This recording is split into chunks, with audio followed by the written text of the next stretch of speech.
c'est pas au thérapeute de dire à la personne ce qu'elle doit faire, c'est plutôt la guider et justement l'amener à reprendre son pouvoir et de trouver ses propres clés intérieures. Mais c'est à elle de prendre la décision et de faire ce choix-là pour elle. C'est pas le thérapeute qui doit faire ça pour elle. Et je trouvais que cette méthode justement permettait de dire: «Bah, voilà, tout ce que tu peux faire, toute la palette de nuances, choisis ce qui vibre avec toi, avec qui tu es».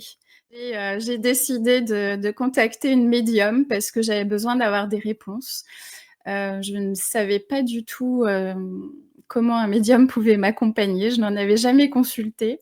C'était ma première fois et donc j'appelle, un médium au hasard, sur un site, de médiumnité et je tombe sur cette femme qui m'explique que, cet homme, je l'ai déjà connu dans une vie d'avant et c'est cette reconnexion d'âme que je suis en train de vivre et elle m'explique également que je suis médium et que j'ai de la magie sur moi et là, ça faisait beaucoup d'informations, moi qui n'étais pas du tout dans la spiritualité, qui n'avais même pas cette, je pense que je m'étais jamais posé la question des vies antérieures ou de magie, enfin tout ça n'était pas du tout dans mon champ, au quotidien et ça a vraiment été un choc pour moi parce que je me suis trouvée dans une autre réalité, embarquée dans un autre univers et je trouvais ça dingue déjà parce que cette médium me disait que j'étais médium, donc ça m'a beaucoup fait rire.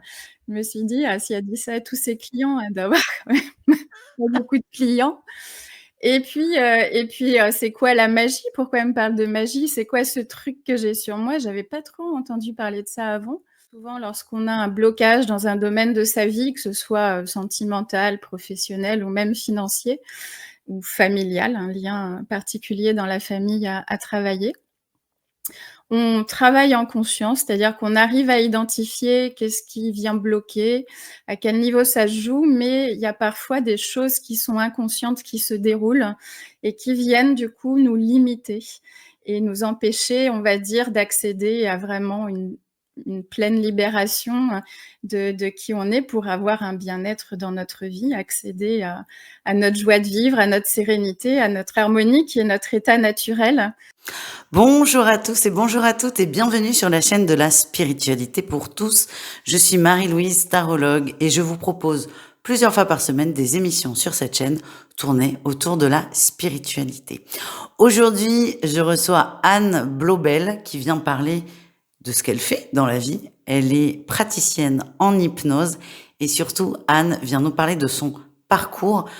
On parle de burn-out, de descente aux enfers parfois, une rencontre aussi avec le milieu spirituel qui a été très très sombre. Et en fait, ce que j'aime dans toutes les émissions, c'est connaître l'histoire des gens parce que c'est souvent là où on comprend pourquoi ils sont là aujourd'hui.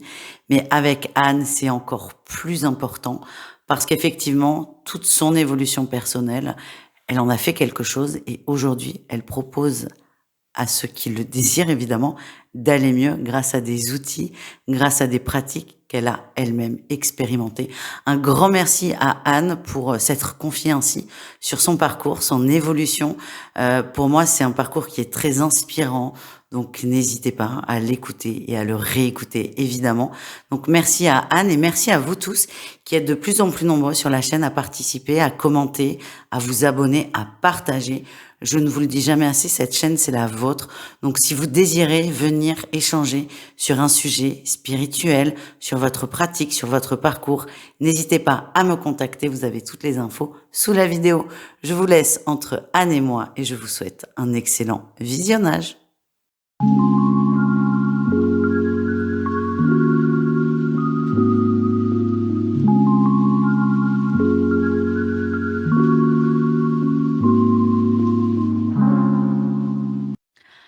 Bonjour Anne, bienvenue. Merci beaucoup d'avoir accepté mon invitation. Avant de parler de toi, de ton parcours et du fait que tu aides les gens à se libérer de leur blocage, j'aimerais savoir comment est-ce que tu vas? Bonjour Marie-Louise, merci de ton invitation. Je suis ravie également de pouvoir échanger avec toi et avec ta communauté. Écoute, je vais très bien, je vais très, très bien. Bon, bah, c'est cool, souriante, Oui. alors, faut savoir et c'est marrant, on n'en a pas parlé. On s'est rencontrés il y a quelques mois, on s'est croisés, à un festival à Lille et moi, je trouve ça toujours génial de voir que des gens arrivent à se mettre en lumière, à se mettre en avant et aujourd'hui, par le biais de cette émission et moi, je vois une progression et je trouve ça, super et super encourageant. S'il y a des thérapeutes qui nous regardent, et je pense que ton parcours va être très inspirant aussi.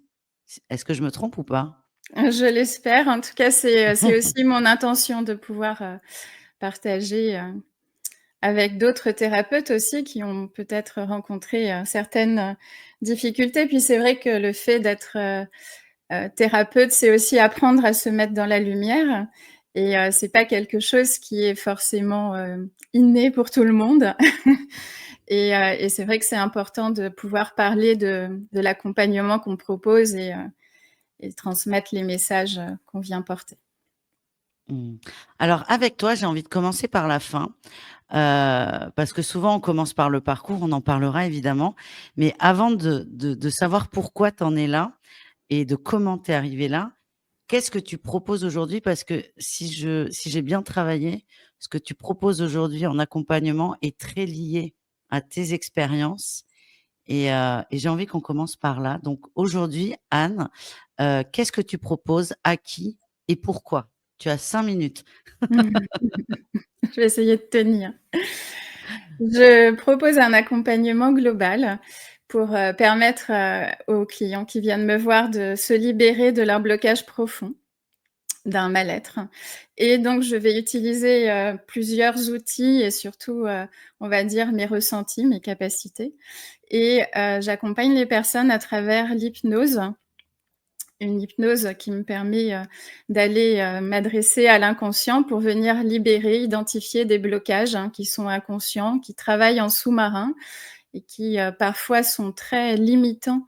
C'est-à-dire que souvent lorsqu'on a un blocage dans un domaine de sa vie, que ce soit, sentimental, professionnel ou même financier ou familial, un lien particulier dans la famille à travailler, on travaille en conscience, c'est-à-dire qu'on arrive à identifier qu'est-ce qui vient bloquer, à quel niveau ça se joue, mais il y a parfois des choses qui sont inconscientes qui se déroulent et qui viennent du coup nous limiter et nous empêcher, on va dire, d'accéder à vraiment une pleine libération, de qui on est pour avoir un bien-être dans notre vie, accéder à notre joie de vivre, à notre sérénité, à notre harmonie qui est notre état naturel à la base. Donc c'est vraiment l'hypnose mon premier outil. J'utilise également les guidances intuitives puisque j'ai différents ressentis, une capacité à lire assez facilement dans la personnalité, ce que dégage la personne, mais aussi ce qu'elle ne montre pas.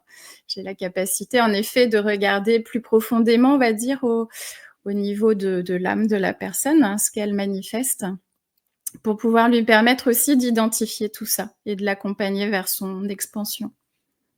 Mmh. Ouais, c'est très complet et tu as aussi, quelque chose que tu es en train de développer, heu, les massages, le rapport au corps. Les massages, ouais. En fait, le rapport au corps est très important dans mon approche parce que pour moi, le corps est notre boussole intérieure, c'est notre guide. Le corps ne ment pas, le corps exprime beaucoup de choses et on a tendance souvent à ne pas les entendre, à ne pas les voir jusqu'à ce qu'un jour il tape un peu plus fort. Mais c'est vraiment pour moi, quelque chose qui est essentiel dans notre quotidien et tout ne se passe pas dans notre tête. C'est-à-dire qu'on a tendance un peu à privilégier, le côté, rationnel, l'intellect, mais il y a tellement de choses et là, je trouve le corps, tellement intelligent que, voilà, c'est pour moi une boussole et du coup, je développe, de par, également mon expérience en naturopathie, puisque j'ai démarré l'accompagnement avec la naturopathie et donc j'ai voulu développer un programme pour permettre aux personnes de retrouver un sommeil de qualité, un sommeil, beaucoup plus, facile pour eux, un endormissement, réduire les insomnies et cetera. Tout ce lien avec le sommeil, la fatigue, et parce que le sommeil est la clé de beaucoup de choses et beaucoup de problématiques physiques. Donc voilà, je crée ce programme digital qui mélange la naturopathie, l'hypnose, afin que chacun puisse retrouver, une bonne énergie, un bon sommeil. Merci beaucoup et c'est là où on va comprendre pourquoi tu proposes tout ça, de mieux dormir, de s'écouter, d'aller mieux. C'est que Anne, tu reviens de très, très loin et c'est tout ce cumul d'expériences qui fait qu'aujourd'hui, tu es en mesure d'accompagner des gens qui ne vont pas bien et de les aider parce que tu es passé par là. Donc ma question, comment, bon là, ça va être très large, c'est comment tu arrives là? C'est comment tu découvres cette appétence, pour tout ce qui est un peu spirituel et comment ça commence? Alors ça commence justement, par le corps. Le corps, que je n'ai pas écouté pendant de nombreuses années parce que, vie active, vie de famille, beaucoup de choses voilà, au quotidien et j'avais, oublié que mon partenaire essentiel dans tout ça, c'était mon corps et donc il m'a arrêtée en 2019 après, voilà, on va dire un burn-out qui est arrivé, de manière assez, comment dire? Progressive. C'est-à-dire que ça a pas été en un claquement de doigts, bim, un burn-out. C'est vraiment le côté, très progressif, mais qui s'est arrêté vraiment à la fin, très net. Le corps s'est vraiment stoppé. En 2019, donc je sens que je suis, extrêmement fatiguée, extrêmement stressée. Je me sens dans un débordement émotionnel, une surcharge mentale et je décide d'aller voir une kinésiologue, qui me dit que mon énergie vitale est à 10 et que si je continue comme ça, dans 10 jours, je suis à l'hôpital. Et là, ça a été un choc pour moi parce que je m'attendais pas du tout et j'étais vraiment, dans cette adrénaline, en fait, du quotidien. Donc je ressentais pas, à ce point que mon corps était si, épuisé et donc elle m'a vraiment mis ce coup de massue. Je me suis dit: «Non, ça va aller, je vais être capable de tenir». Et puis au travail, ça se passait, pas bien. Je commençais à voilà, à perdre les pieds, dans cet émotionnel et ce stress et à l'époque, j'ai eu la chance d'avoir un manager bienveillant à l'écoute qui m'a dit: «Écoute, là, il faut que tu te reposes, tu t'arrêtes» et donc il m'a également, permis de franchir ce pas, de me faire arrêter. Ça a été dur pour moi, qui étais tout le temps dans l'action et là, j'ai commencé à m'arrêter et là, c'était le vide. Et c'était, qu'est-ce que je fais si j'ai pas de travail? Je passe mes journées à faire quoi? Il y avait une espèce de changement de rythme hyper brutal et plus j'étais arrêtée et plus mon corps s'autorisait à lâcher et donc plus j'entrais dans le vrai burn-out, c'est-à-dire de griller, complètement mon corps et ça s'est vraiment déclenché à l'été 2019 où j'ai vraiment, c'est comme si toutes les parties de mon corps s'arrêtaient. Je sais pas, il voulait plus marcher, j'arrivais plus à me lever. C'était vraiment l'arrêt total et donc au retour de cet arrêt de travail, mon manager me dit que, je suis licenciée pour des raisons économiques. Donc deuxième coup de massue, mais en même temps, je m'étais, sentie très rassurée parce que je sentais que c'était la bonne décision pour moi. Je sentais que ça n'allait plus, que je n'étais plus heureuse dans mon travail et que j'aspirais à autre chose. Et donc ce licenciement, voilà, m'a permis de me donner du temps pour me reconstruire, de reconnecter à mon corps. Cette kinésiologue m'avait dit que j'étais complètement, c'est comme si je vivais à côté de mon corps, quoi, j'étais plus du tout dedans. Et ça a été vraiment le retour au corps et la compréhension de comment me «restaurer» entre guillemets, comment, Mmh. me réconcilier avec lui et donc là, j'ai découvert la naturopathie et l'univers de l'énergétique. Donc ça a été un Mmh. premier pas dans une autre vision que je ne Mmh. connaissais pas. Parce que là, quand on t'écoute, alors il y a pas de vrai ou de faux burn-out, mais c'est vrai que c'est un mot, qu'on entend, beaucoup, Beaucoup, beaucoup, ouais, beaucoup, beaucoup et toi, tu as vraiment tu t'emploies ces termes, tu as grillé. C'est vraiment ouais. les termes et ça s'est fait en plusieurs temps et tu as quand même eu la chance, si je puis me permettre, Mmh. de rencontrer, ce manager, Ouais, qui mais ça a décalé. C'est toi, c'est quand tu faisais ouais. rien que tu étais bloquée. Hem et ce que tu as vécu, parce qu'on passe rapidement dessus, on n'est pas là pour ressasser le passé non plus, mais ces coups durs, qui sont en fait des cadeaux quand même, ce Ouais. licenciement, parce que tu en aurais refait un, je peut-être? Ouais et en fait, ça a vraiment été un grand cadeau. Enfin, j'ai vraiment eu beaucoup de chance à ce mom enfin beaucoup de chance. Oui et j'ai rencontré des personnes qui avaient cette humanité-là et le licenciement sur le coup, c'est dur parce que, ben, on revient d'un arrêt de travail, on se dit: «Bon, il faut y retourner». Mais en même temps, j'avais pas envie d'y retourner et en même temps, je savais que c'était fini pour moi ce métier-là et mais quoi d'autre? Enfin, quoi faire d'autre? Pardon, c'est OK, moi j'ai compris que ce métier-là, ça m'amenait trop loin, j'étais plus alignée avec qui je suis. Mais du coup, je suis alignée à quoi? Qui je suis? Qu'est-ce que je veux faire? Enfin, toutes ces questions existentielles qu'on se pose quand on se rend compte qu'une situation est finie, mais pour faire quoi d'autre? Et là, c'est une sacrée, exploration de soi-même, une découverte, de qui on est, une compréhension de nous-mêmes, quoi, aller vraiment en profondeur de soi-même. Mmh. Oui et puis là, il y a eu, à demi-mot, mais énormément de croyances limitantes. Déjà la première, Ouais, quand tu t'arrêtes et ça c'est très commun aux gens qui sont en burn-out, en fait, c'est les seuls qui savent pas qu'ils font un burn-out, c'est: «Qu'est-ce que je vais faire? Je n'existe plus si je travaille plus». ouais. Donc le fait qu'il faille travailler, donc là, tu nous refais la même: «Qui je suis? Qu'est-ce que je fais?»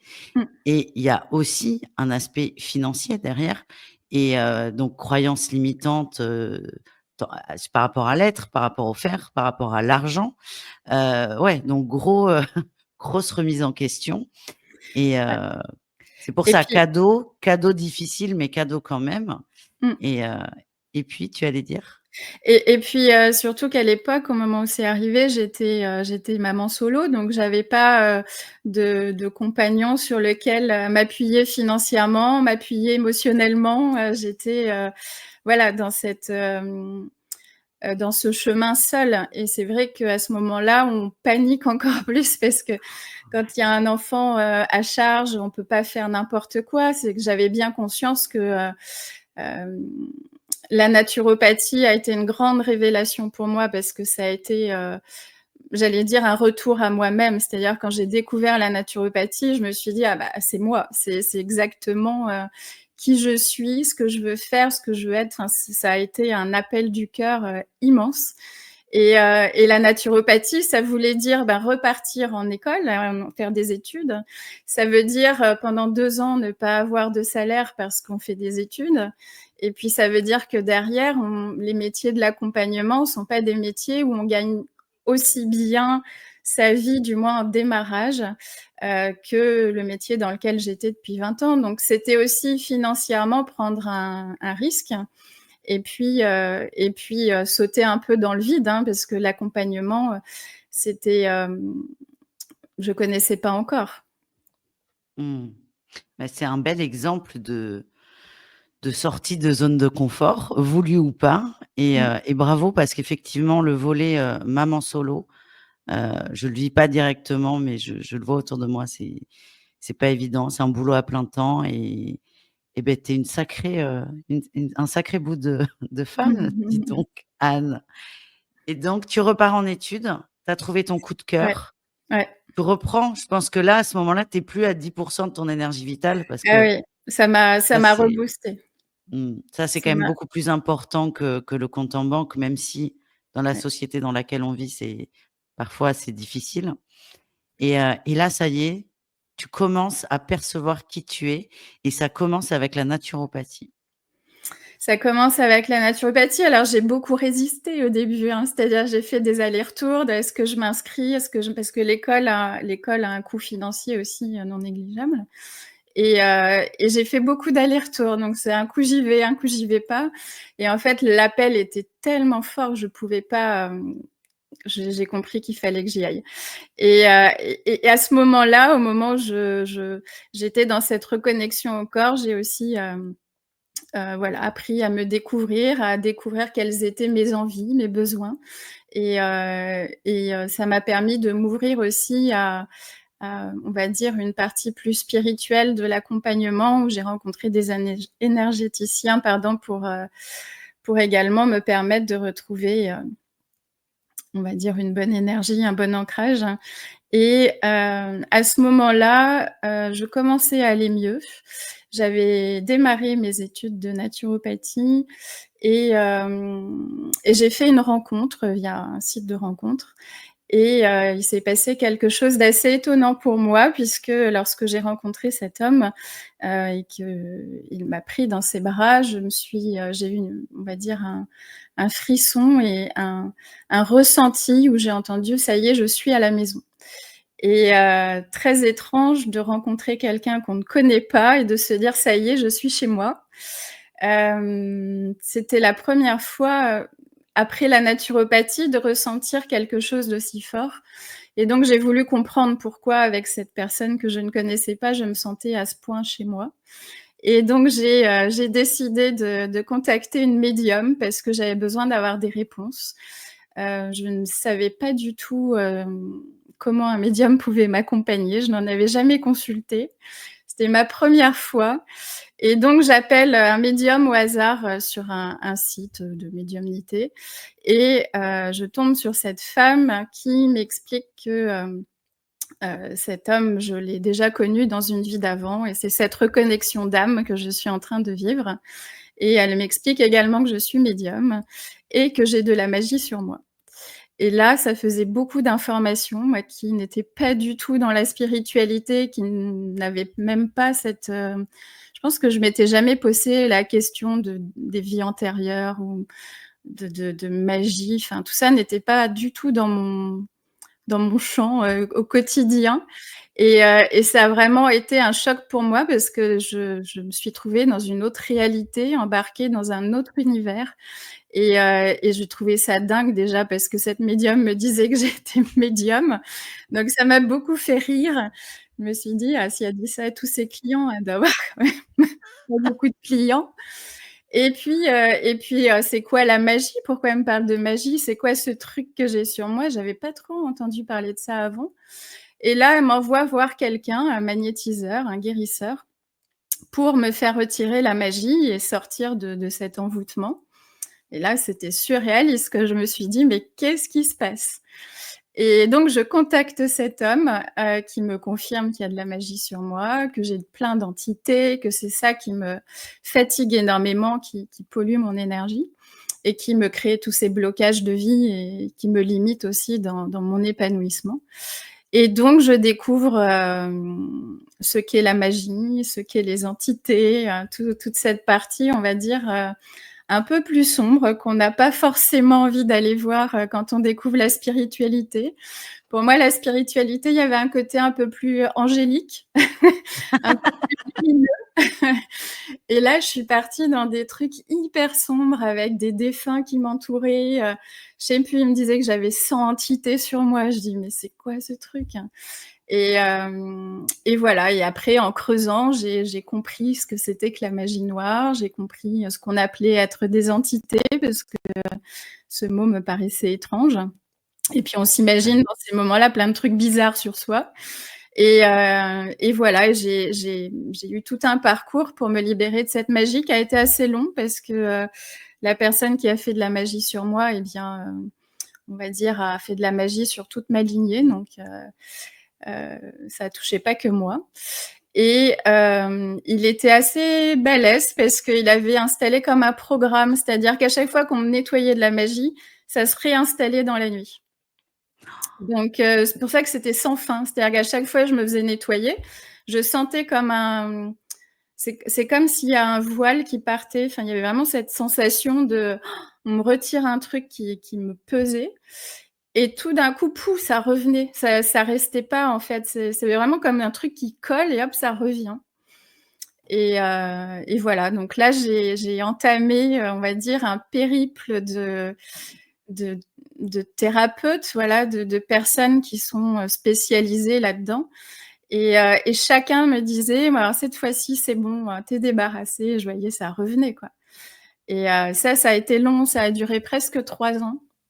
Ouais, 3 ans avant de réussir à mettre fin à ça et la personne qui avait fait de la magie sur moi était toujours en relation avec ma mère et du coup, il continuait, en fait. Donc quand j'ai identifié que c'était en lien avec ma mère, on a réussi bah, il a fallu que j'explique à ma mère que ce qu'elle faisait avec cet homme n'était pas très bon et ouais, elle était elle-même étonnée parce que c'était pas du tout son intention forcément, mais il a fallu couper le lien aussi qu'elle avait instauré avec Mmh. cet homme et ça a été dur de voilà, qu'elle prenne conscience de ça et de cesser tout lien avec lui pour plus qu'il puisse intervenir. Mmh. Mais ce qui est intéressant avec toi, c'est qu'on parlera pas de ton ancien métier parce que c'est un choix et que je le respecte. Et tu étais dans un métier assez cartésien, on le sent, tu as un esprit critique qui est développé et j'encourage tout le monde à avoir un esprit critique. Mmh. Vaut mieux être trop critique que pas assez. Enfin, après, moi, c'est mon point de vue, il m'appartient. Mais toi, on sent bien, tu as cet esprit critique, il t'arrive des choses, donc tu te dis, tiens, je vais aller voir une médium parce que tu es chamboulé par cet homme. Mais s'il y avait pas eu cette expérience de je suis à la maison avec un inconnu, tu aurais peut-être jamais osé franchir le pas. Là, elle te dit quoi? Tu es médium et tu as de la magie, c'est chargé et il faut être accroché quand même. Ouais et comme tu dis, en fait, ça a été le début d'un là, par contre, ça a été une autre descente pour moi parce que, c'est dur d'aller dans le sombre, parce que j'avais des ressentis. Comme la naturopathie m'avait vraiment aidée à me reconnecter à mon corps, bah, je ressentais à nouveau. C'est-à-dire que pendant toutes les années d'avant, j'étais coupée du corps et donc du coup de mes ressentis. Mais quand ça revient et qu'on ressent des trucs pas cool qui attaquent, c'est pas très agréable. Et en plus, quand on j'ai rencontré tout type de thérapeutes et certains qui étaient quand même un peu, chargés aussi, hein. Hem et du coup, ils m'ont fait encore plus peur. C'est-à-dire que, hem, c'est compliqué parce que l'invisible, enfin, on le voit pas. Je veux dire, il y a pas de corps. Enfin, il y a on c'est quelque chose qui n'existe pas visuellement. On l'entend pas, on le voit pas pour, quand on n'a pas de capacité particulière. Donc, quand il y a quelqu'un qui vous dit, «Bah oui, il y a plein de bestioles autour de toi, c'est en train de te grignoter», tu es là: «Mais sérieux? Mais ça va pas bien?» et j'étais même tombée sur un thérapeute qui m'avait dit, parce que j'avais des gros problèmes aussi dans mon appartement, hein, forcément, j'avais choisi un appartement qui me correspondait à ce moment-là et donc l'appartement était bien costaud et donc c'est là où j'ai découvert aussi l'univers de la géobiologie, qui m'a libérée énormément aussi. Ce thérapeute me dit: «Mais en fait, ton appartement, il y a de la magie dessus». J'ai: «Ah, encore un truc de magie» et en plus, c'est un portail, c'est-à-dire que toutes les âmes passent par ton appartement pour monter dans la lumière. Je dis: «Ouais, super». Je vis au milieu d'un portail et j'ai tout le temps des entités en permanence chez moi, donc il y avait des effets, un peu inexpliqués, on va dire, dans mon appartement, donc je voyais bien que j'étais pas seule et du coup, c'est vrai que, se retrouver dans son lieu dans lequel on est censé se sentir en sécurité, protégé, le lien cocon, hein, de ton habitat. Moi, j'étais en danger même chez moi, quoi. Il y avait plein de monde, j'étais jamais seule et puis c'était des trucs qui étaient pas toujours, hyper fun, quoi. Mmh. Et cet homme m'a ouvert une peur, mais gigantesque et je me suis dit: «Mais en fait, je comment je vais me sortir de là?» Moi, je pouvais pas, j'étais en train de faire mes études de naturopathie, j'avais pas de travail à côté, j'avais pas les moyens de déménager, enfin, je pouvais pas partir comme ça, donc ça a été beaucoup d'angoisse, beaucoup de stress aussi, de ressentir des choses, mais de pas les comprendre, de pas les voir, de pas Mmh. savoir ce que ça me veut. Pourquoi moi? Pourquoi j'ai tout ça? Qu'est-ce que ça vient me dire? Qu'est-ce que j'ai à comprendre de tout ça? Mmh. Et beh, ça va m'amener sur une autre question parce que là, tu c'est une descente aux enfers ce que tu vis Ah ouais, c'était chaud. par rapport à la spiritualité.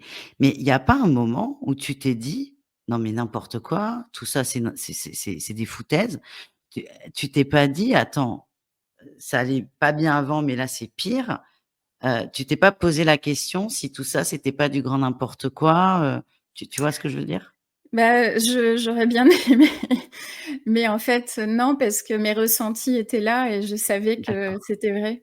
En fait, alors l'histoire du portail, machin, ça, je sais pas trop, je sais en fait, je voyais bien, quoi, les lumières, elles clignotent, la télé, elle s'allume, enfin, il y a des trucs, ça se fait c'était bizarre, quoi, c'était pas, le sommeil, j'étais attaquée la nuit, donc c'était très je sentais, enfin, j'avais vraiment ces ressentis de présence et je sentais que ça m'attaquait vraiment. Donc, c'était Mmh. pas ce que les gens me disaient, je sentais bien que ça résonnait avec moi. Il y avait une résonance qui était vraie.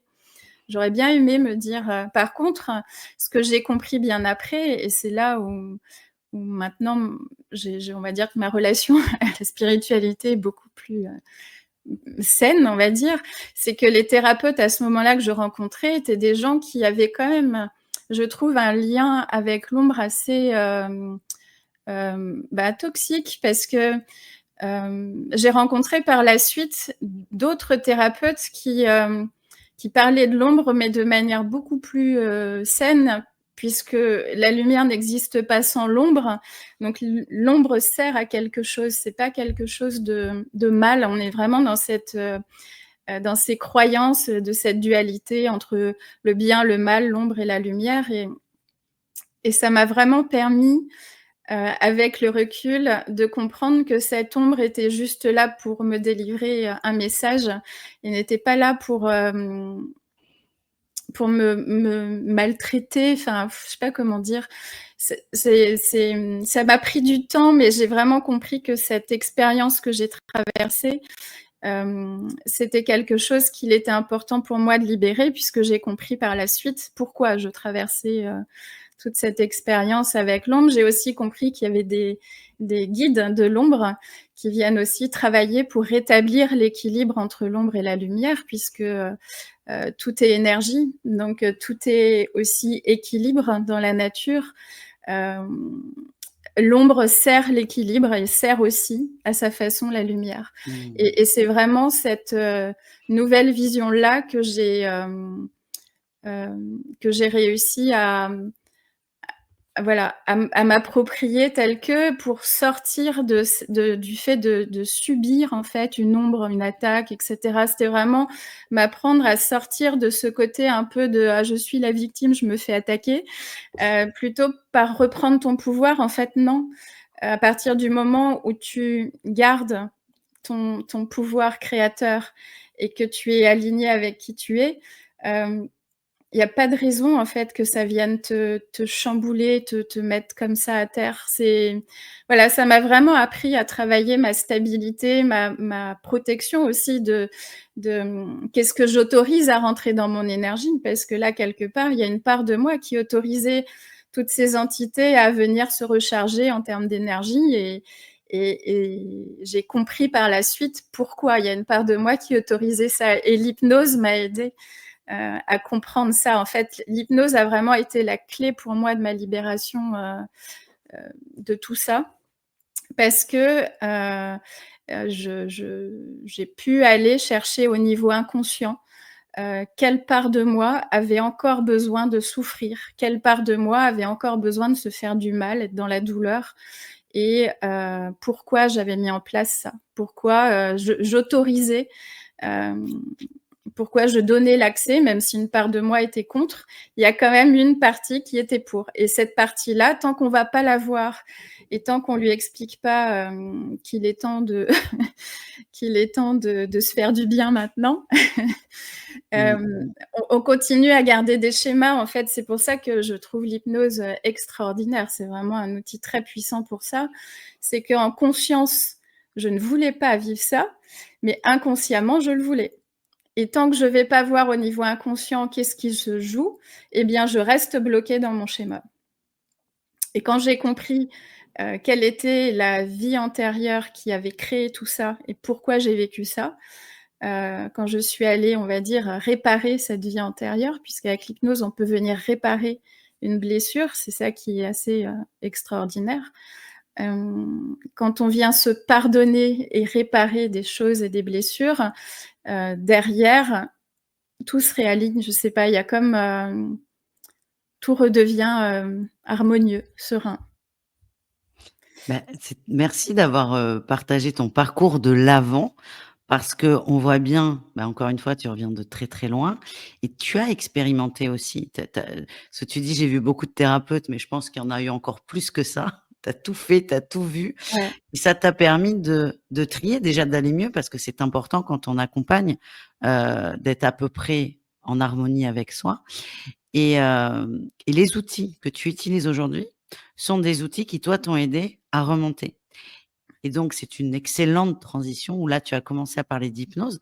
Alors, je t'écoute religieusement, je ne savais pas qu'on pouvait réparer les vies antérieures avec l'hypnose. Et simplement, donc toi, aujourd'hui, tu es praticienne en hypnose. Alors, simplement, c'est une question qui va être extrêmement large, mais l'hypnose, ça sert à quoi? Oui, c'est très large. C'est très large. Hem, L'hypnose s'adresse à l'inconscient. L'inconscient, c'est notre disque dur interne. C'est là où il y a toutes nos données, où elles sont stockées, archivées, rangées. Et c'est là où également sont développés des programmes, des croyances par rapport à des expériences de vie. Et donc par rapport à ce qu'on a pu vivre précédemment, que ce soit dans cette vie-ci ou dans d'autres, on va garder, on va dire, des programmes qui se sont construits parce qu'à un moment donné, ces programmes avaient du sens par rapport à une situation donnée. Sauf qu'en évoluant, en vivant notre vie, certains programmes n'ont plus d'utilité parce qu'on est passé à autre chose, parce que, aujourd'hui on vit autre chose, notre milieu a évolué et cetera. Et donc les, croyances, il est parfois important de venir les réajuster par rapport à ce qu'on vit à nouveau. C'est-à-dire que c'est pas parce qu'on a vécu plusieurs fois quelque chose précédemment que ça a du sens de continuer de le reproduire. Il y a certains schémas toxiques qu'on répète, eh bien, au bout d'un moment, c'est intéressant de comprendre qu'on n'est pas obligé de garder ce fonctionnement-là, qu'on peut venir le rééquilibrer. Et l'hypnose permet justement ça, c'est-à-dire qu'en m'adressant à l'inconscient de la personne, je vais lui suggérer, et c'est pour ça que j'ai beaucoup aimé la méthode sagesse, c'est que c'est pas du tout dirigiste. Précédemment, j'avais fait des séances d'hypnose, mais j'avais pas, ressenti de changement ou de déblocage, parce que je trouvais ça trop fermé par rapport à ce que voilà, c'était trop fermé. Avec la méthode sagesse, je trouve qu'on propose une palette de nuances à la personne et c'est toutes ces suggestions qu'on fait à l'inconscient et lui, il va piocher. Parce qu'on lui dit: «Voilà, aujourd'hui, tu fonctionnais comme ça parce qu'il s'est passé différentes choses, mais aujourd'hui, tu as le droit de fonctionner différemment. Regarde toutes les palettes qui te sont proposées.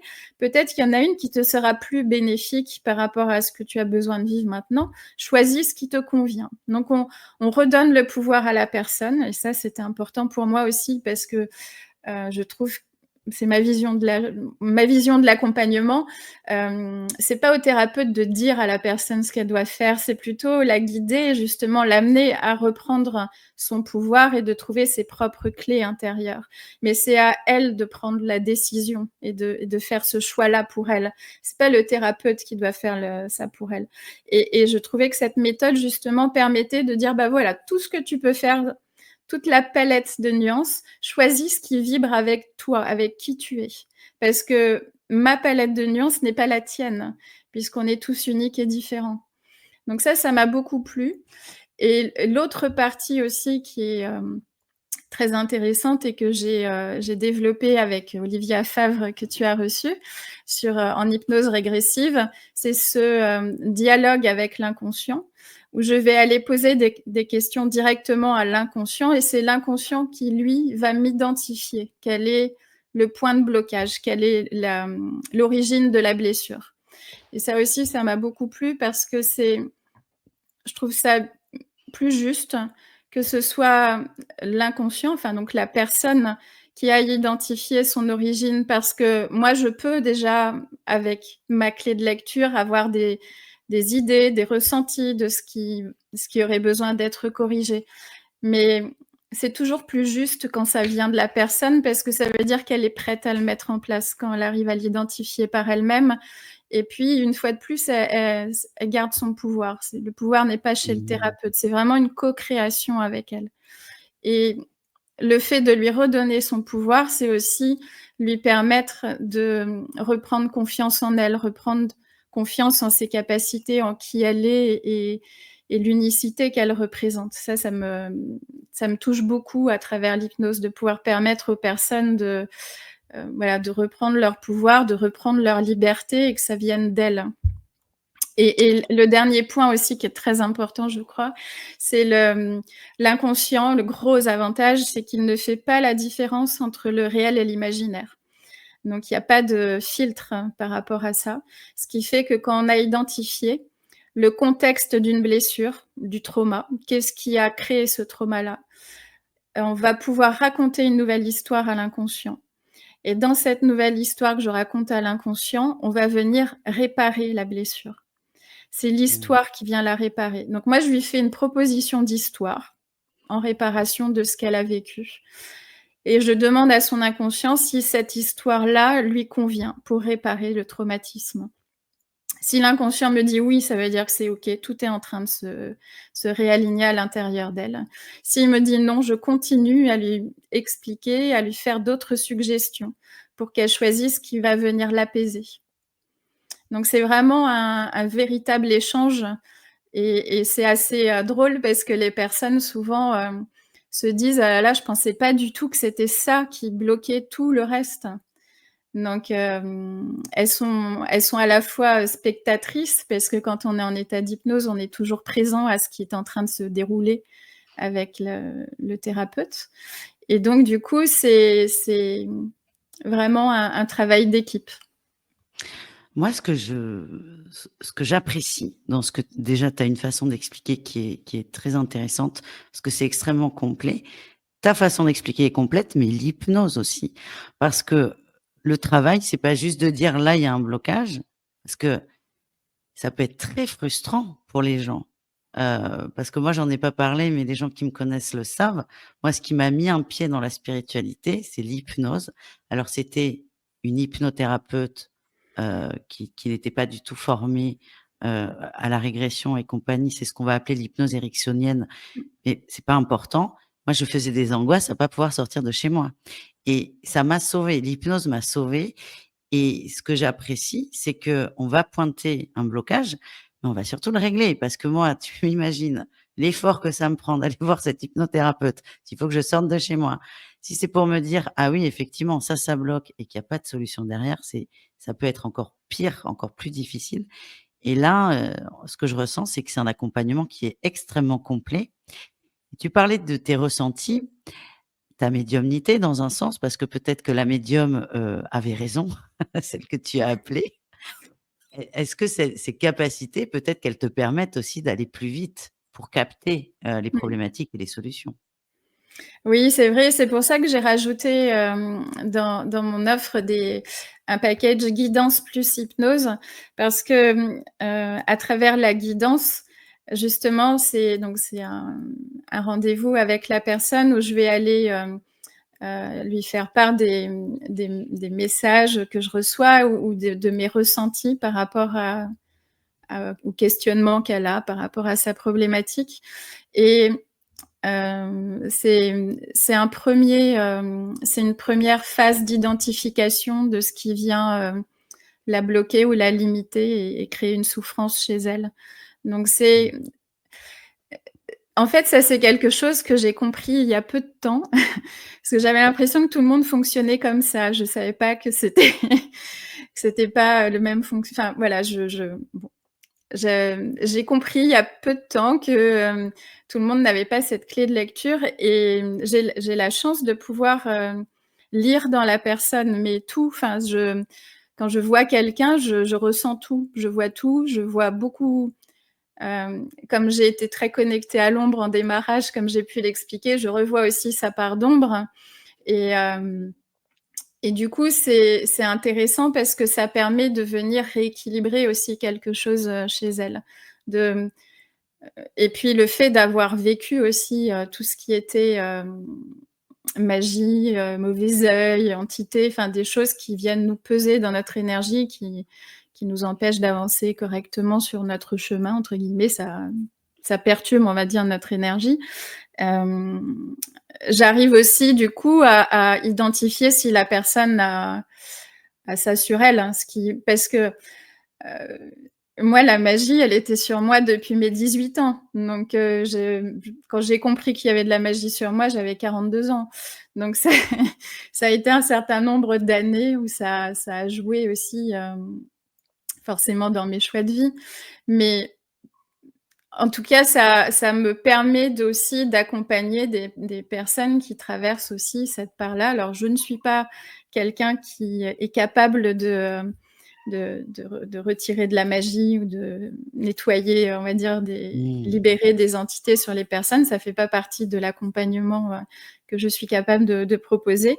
Mais par contre, j'arrive à voir si c'est ça qui vient, bloquer éventuellement la personne. Quand il y a un blocage, on va dire, qui n'est pas lié à la personne elle-même, mais plutôt à une énergie extérieure.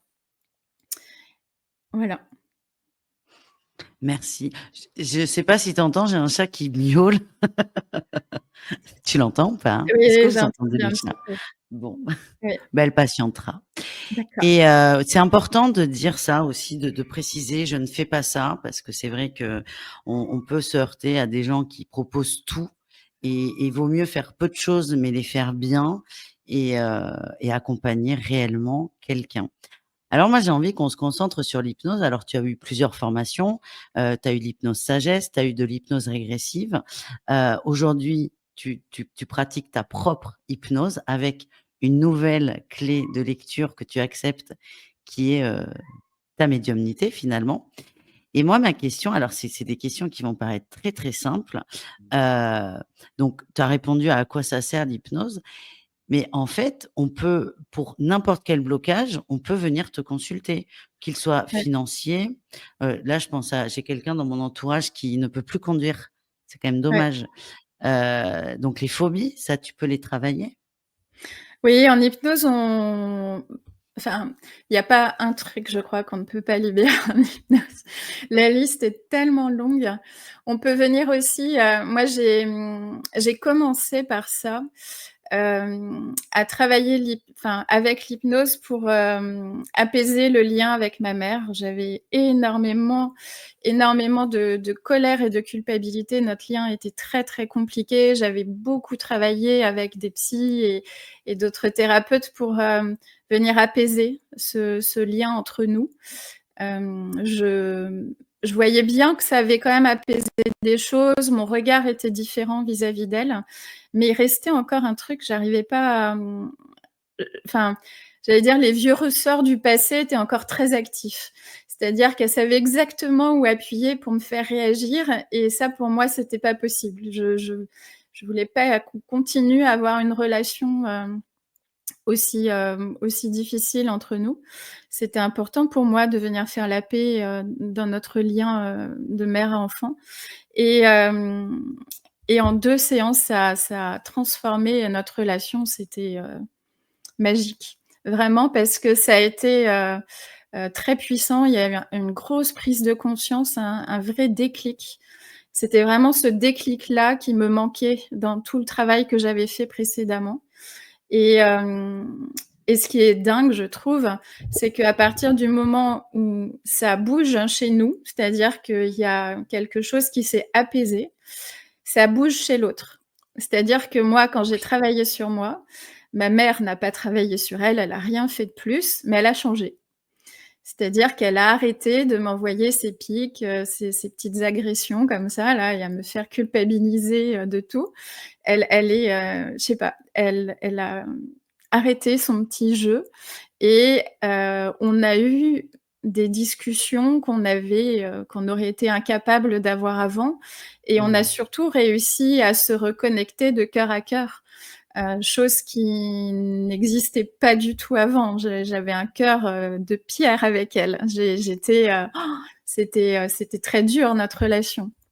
C'était vraiment très haineux, hein, c'était le mot et aujourd'hui, il y a vraiment ce lien qui s'est profondément apaisé, où il y a beaucoup d'amour et je pensais pas du tout que ce serait possible. Je pensais voilà.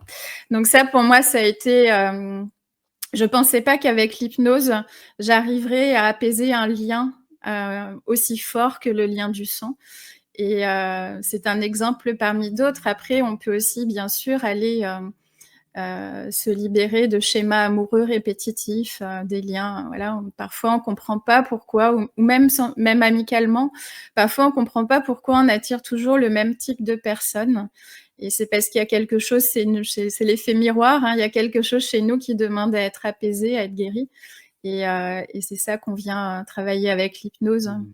Donc dans les liens parents-enfants, je me rends compte que j'ai aussi pas mal de clients qui ont des difficultés avec, soit leur enfant, soit leurs parents et c'est drôle parce que parfois j'ai toute la famille en séance d'hypnose, donc c'est assez sympa et ça vient traiter tout type de blocage, hein, que ce soit un blocage physique, c'est-à-dire une douleur ou que ce soit un blocage émotionnel. J'ai un monsieur qui est venu me voir, parce qu'il arrivait plus du tout à contrôler sa colère. Il était en colère, mais une furie et il était en souffrance par rapport à ça parce que, ça venait vraiment polluer son quotidien. Il se fâchait avec tout le monde parce que sa colère prenait le dessus et c'est incroyable, ça a fait sauter sa colère.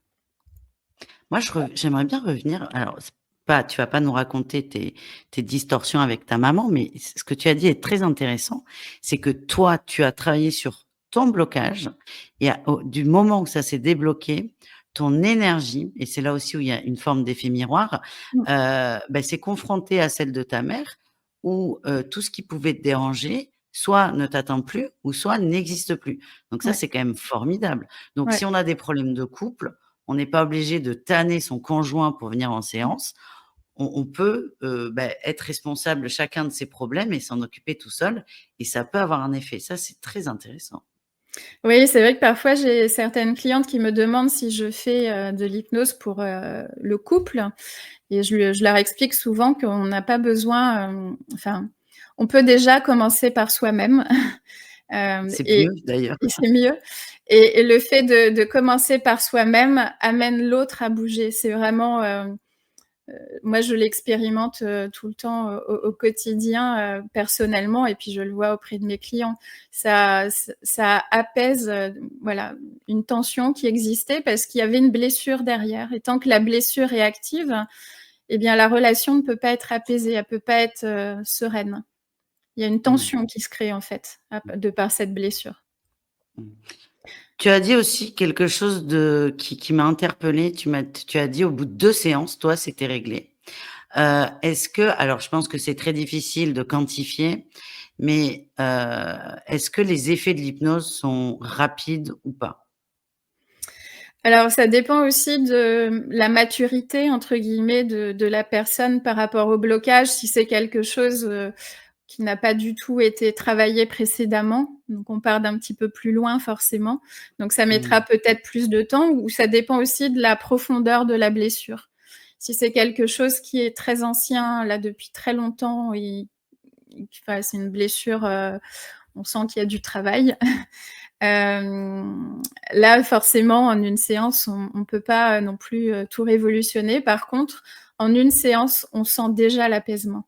C'est-à-dire que, même si, hem, il se passe toujours quelque chose. Il y a pas une séance où il y a pas Un changement. un changement quelque part Mmh. et alors ce qui est étonnant, c'est que, parfois on vient apaiser à un autre endroit. Il y a pas, la personne, je sais pas, vient pour, un problème de sommeil et puis, heu, bon, c'est pas forcément le meilleur exemple. Ce que je veux dire, c'est que ça répond pas toujours en lien avec la problématique, mais ça vient apaiser ailleurs parce que c'était corrélé. Oui, je comprends. Quel est, parce que là, je pense que tu as pensé à quelque chose que tu pouvais pas dire. Est-ce que tu as un exemple, sans citer la personne évidemment, mais d'une séance qui t'a vraiment marqué, dans le bon comme dans le mauvais? J'en ai pas une qui me marque. On va dire, c'est plutôt, pas une séance, c'est l'effet post-séance. Mmh. Je vois que tu es accompagnée, Oui, j'ai craqué. elle a bien raison. Hem, le, mmh, Pardon, ça m'a coupé. Oui, c'est Non, plutôt c'est le post-séance. c'est le post-séance. En fait, moi, c'est pour ça que j'aime, voilà, je sens que je suis à ma place pour ça. C'est que à la fin de la séance, quand la personne réouvre les yeux et je vois une lumière dans son regard, je vois, je sais pas, c'est comme si la lumière s'était allumée à l'intérieur d'elle. Et il y a waouh, un amour, une joie, enfin un truc paisible et lumineux qui ressort d'elle. Et c'est plus, ou de lui, et c'est plus ça en fait qui me marque à chaque fois, c'est le fait d'arriver dans un état où on est plutôt dans la souffrance, et donc du coup on n'est pas on souffre, c'est pas agréable. Et puis tout d'un coup, après la séance, il y a vraiment ce côté de ça a lâché un truc, et ça se voit, je trouve vraiment. Mmh. Et les yeux s'illuminent, il y a une pétillance, il y a quelque chose qui est vraiment retrouvé dans le regard. Et voilà, moi je fais ça rien que pour ça. De voir à Donc nouveau. quand on sort de chez toi, on est plus content que quand on est arrivé? Après, les personnes, tu sais, ils mettent du temps Mmh. à réaliser ce qui vient de se passer. Tu es encore un petit peu engourdi. Donc il y a des personnes pour qui ça met plus de temps à revenir, qui sont encore un petit peu engourdies, et puis qui veulent pas trop partager parce que ça leur est propre, et cetera. Donc il y a pas forcément un échange verbal Mmh. qui se fait, mais par contre, il y a un échange Ouais, physique. d'énergie. Ouais. Mmh. Ouais, c'est vraiment une nouvelle énergie, et c'est drôle parce que je le vois, enfin, c'est là où je le vois systématiquement. Je sens quand le truc a lâché, quoi, ça illumine. Ouais, et puis c'est ce que tu disais tout à l'heure, quand tu captes les gens, en fait, on peut pas te mentir. Tu Ouais. captes, voilà. Mais c'est bien c'est un super pouvoir ça. Je pense que c'est dur dans la vie perso, mais c'est vrai qu'on va plus vite quand on sait. Ouais, au quotidien, c'est pas facile parce que, des fois, c'est reposant aussi de pas tout lire chez l'autre. Parce que, il y a des personnes qui ont pas, enfin, quand c'est pour le travail, c'est bien parce que c'est dans ce cadre-là, mais dans le quotidien, voilà, c'est pas, on n'a pas besoin d'être dans ces clés de lecture-là, c'est un rapport différent. Mmh, complètement. Après, hem, j'ai eu un très bon professeur avec ma maman, et c'est vraiment, hem, quelqu'un qui est très manipulateur, et du coup, c'est assez drôle parce qu'elle obtient toujours ce qu'elle veut. Et ça m'a vraiment permis de comprendre les fonctionnements qu'on a, nos fonctionnements internes, hein, qui sont pas faits dans l'intention de nuire, mais qui sont juste faits dans l'intention de nous rendre service à nous-mêmes, d'atteindre ce qu'on veut. Mais je trouve ça, enfin, moi, ça a été pour moi un vrai apprentissage, et puis surtout que, hem, comme j'ai eu une enfance, on va dire, contrariée, hem, j'ai, hem j'ai beaucoup observé et analysé. C'est-à-dire que depuis toute petite, du plus loin que je me rappelle, j'ai toujours observé les autres avec beaucoup d'analyse. C'est-à-dire que je voyais bien que j'étais pas tout à fait comme eux. Je parle en étant enfant. J'avais pas la même insouciance, la même innocence. Il y avait tout de suite une prise de conscience de là où je me trouvais. Et cette prise de conscience hem, me montrer qu'il y avait ce décalage entre ce que moi je ressentais, ce que je vivais de l'intérieur, et ce que les autres enfants vivaient. Et j'ai mis du temps à comprendre comment un enfant se comporte. Parce que j'avais pas, voilà, je ressentais ce décalage, et du coup, j'étais beaucoup dans l'analyse de leur comportement, de comprendre comment eux, ils faisaient pour le lien avec leurs parents, comment ça se passait, comment ils vivaient la relation à eux, comment ils se sentaient au quotidien. C'était pas du tout ce que je ressentais moi, et donc le fait d'être en décalage comme ça m'a permis de beaucoup analyser ces fonctionnements-là pour moi me permettre de m'adapter à ce que j'avais à vivre.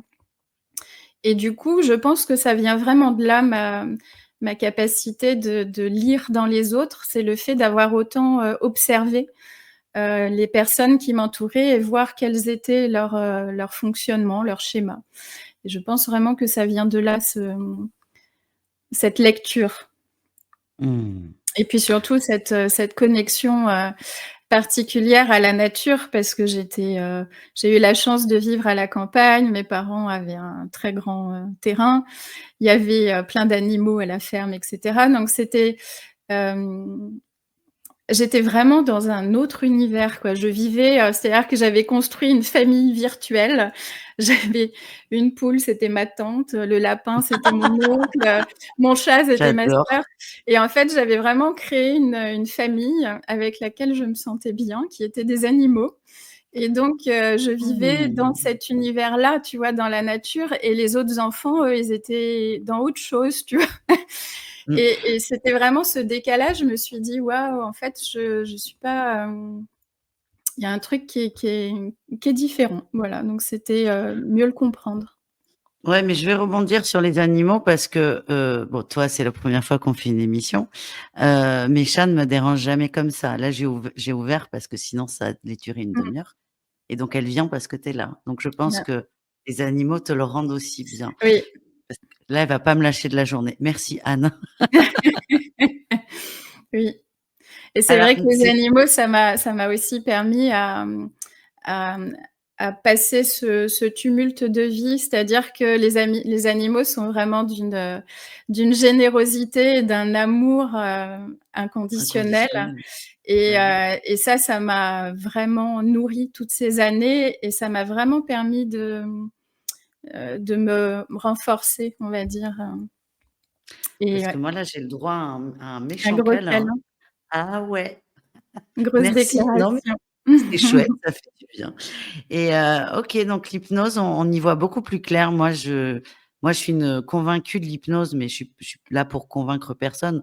Moi, j'en suis convaincue parce que moi, ça m'a vraiment énormément aidée et je trouve que c'est des façons de travailler, bah, tu sais, un peu différentes de ce qu'on peut retrouver sur la chaîne.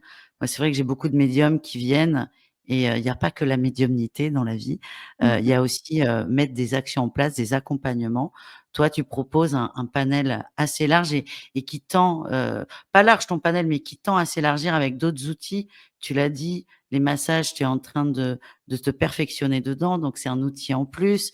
Tu vas parler du sommeil et ça, peut-être que tu reviendras en parler sur la chaîne parce que c'est le mal du siècle, paraît-il, en plus du mal de dos Mmh. et c'est plein d'outils, passionnants, la naturopathie, l'hypnose, les massages, la guidance aussi et pour aider à accompagner l'autre, dans le souci d'accompagner l'autre et dans le souci que l'autre aille mieux et ça, on le ressent énormément avec toi, de par, bah, ce que tu nous délivres avec tes mots, mais aussi avec ta douceur et de par ton parcours et vraiment merci, de nous avoir parlé de ta pratique avec, tes fragilités, tes sensibilités, tes expériences et c'est la dernière question. Est-ce que tu donc comme tout le monde, tous les liens d'Anne seront dispo sous la vidéo, mais est-ce que tu pratiques à distance l'hypnose? Oui, bien sûr. C'est l'avantage, c'est qu'on peut, derrière, un ordinateur accéder, de la même façon à la séance puisqu'à partir du moment où la personne entend ma voix, elle peut bénéficier de la séance. Il faut juste être équipé d'une caméra parce que j'ai besoin de voir le visage de la personne pour pouvoir voir les réponses de l'inconscient puisque dans le dialogue que j'instaure avec la personne, je demande à l'inconscient de répondre «oui» à ma question en avalant la salive et non en restant immobile. Donc il faut que je puisse voir, si la personne déglutit ou pas. Donc à partir du moment où on a une caméra, et un ordinateur ou une tablette, tout est possible. Super!